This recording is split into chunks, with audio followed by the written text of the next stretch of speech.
Hi BookTube, I'm here to film a quick Friday reads. I've currently lost my SD card and I was taking a little hiatus anyways because I'm going to be moving shortly. Um, so yeah, I just thought I'd update you. Probably won't be getting more than the Friday reads or anything that I can't film on my phone, and maybe not much else when the moving actually starts because, I gotta move. But like 8 bookcases, plus a TBR cart and the pile of books here beside me. Yeah. Anyways, Friday reads.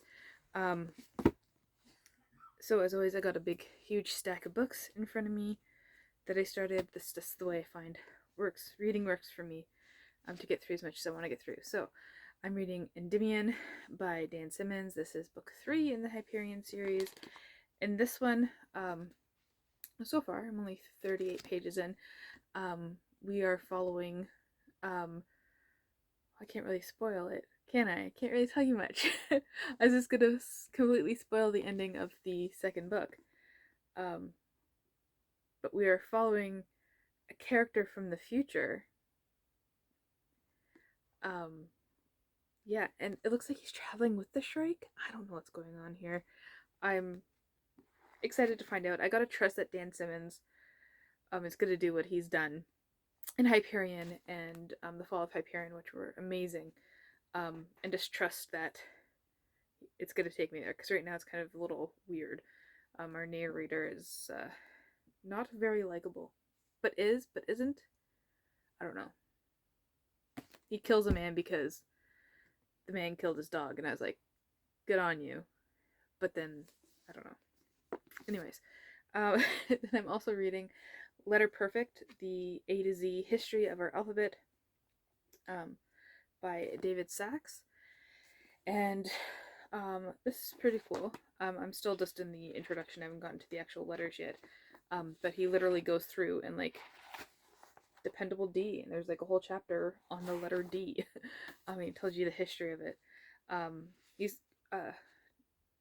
right now talking about like the origins of languages and how they all come from one language, except for the Korean written language. It's all about written language, um, which was developed purposefully in the 1400s, I believe. Yeah, so that's cool. And I'm also reading The Beatle by Richard Marsh, and this is a classic horror. I believe it's, I don't know which year it was written. It's labeled a mystery, 1897, yeah.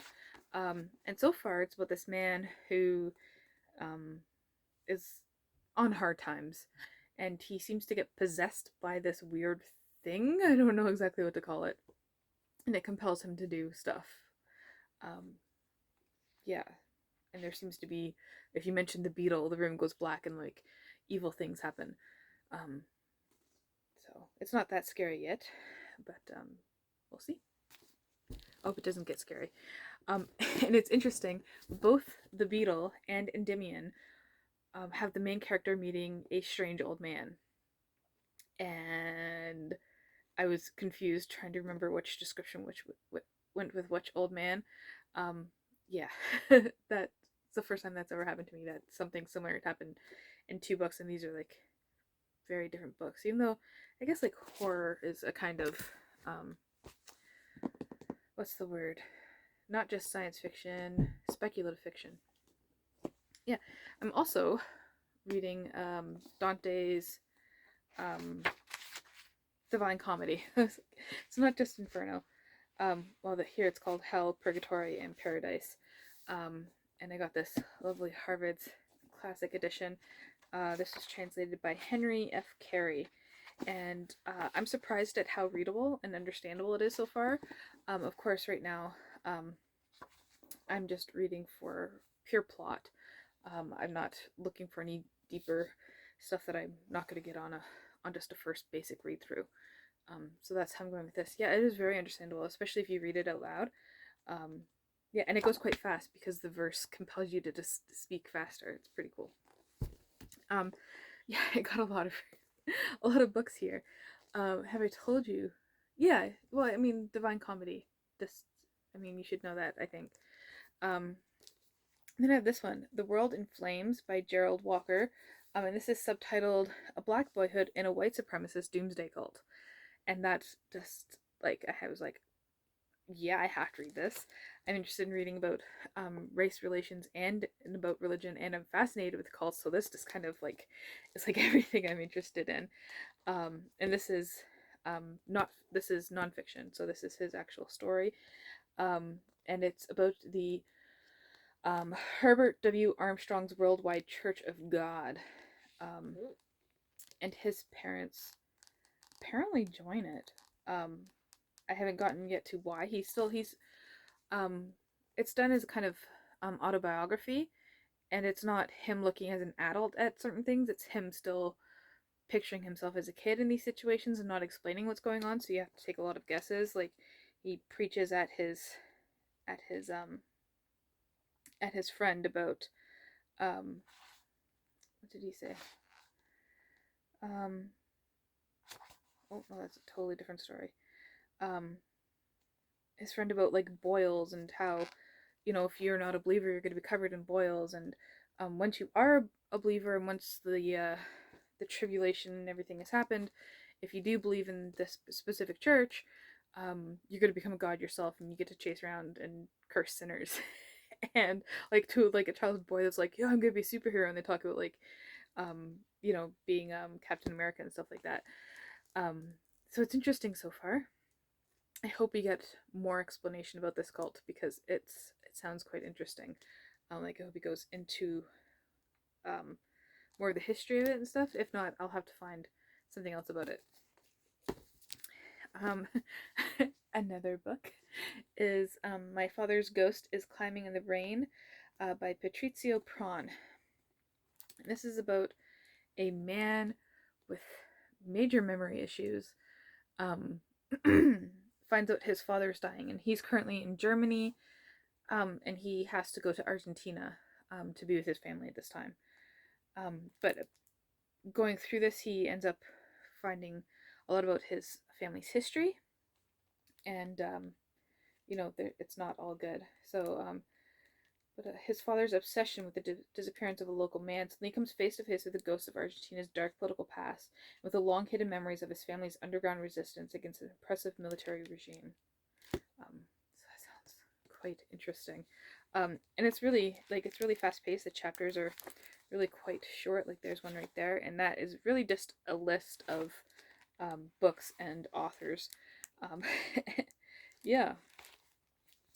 And lastly, I'm reading Sodom Road Exit by Amber Dawn, and this was my pick for a modern Canadian author, because I believe this was published 2018, so that counts as modern, I guess. And this is about I guess she's in her mid-20s, girl who has to go back to living in her small town called Crystal Beach, that used to have an amusement park, and then it was um, auctioned off and sold and burnt, and there might be a ghost, and it talks about horror, so I hope it doesn't get too scary as I look out at the very black window there. I'm not terrified at all. Yeah, so I hope it doesn't get too scary. But yeah, it's interesting so far. She had an interesting childhood that she's talked about, and an interesting life in Toronto, but now she's in a small town. And I prefer small towns as opposed to Toronto, because every author who writes about Toronto thinks that you know Toronto and is just like, oh, Toronto is like the greatest place on earth. I remember going to Word on the Street, and everyone's like, this takes place in Toronto, this takes place in Toronto, and I was like, there's other places in Ontario and Canada besides Toronto. Yeah, that's my own issue there. Oh, I'm also listening to an audiobook. I'm almost done it. I'll probably finish it tomorrow. I do a lot of driving. And that's Dogged by Death, and I don't know the author's name, and I'm incapable of editing on my phone. So just picture a cozy mystery with a dog in front of a generic storefront in a small town. Yeah, and it's a typical cozy mystery. The main character is a 30-something veterinarian, and she's come back to this small town. Seems to be a little theme here. Um, and a murder happens, and she gets involved. And it's so annoying because the police officer, the detective, is like, please just stop interfering. And she's like, okay, you know, I get it. And then she like purposefully interferes again, and I was like, girl, like, and I hope that he's the murderer and that's what's happening there. But if it's not, I'm just like, yeah, it's not going to be a good book. So yeah, that's my Friday reads, actually filmed on a Thursday night so that it will upload in time. Yeah, let me know what you're reading. Um, and if you have any tips and tricks for packing up, like 1,000+ books, that would be much appreciated. I've already done that before too, but any tips and tricks would be much welcome. Thank you for watching.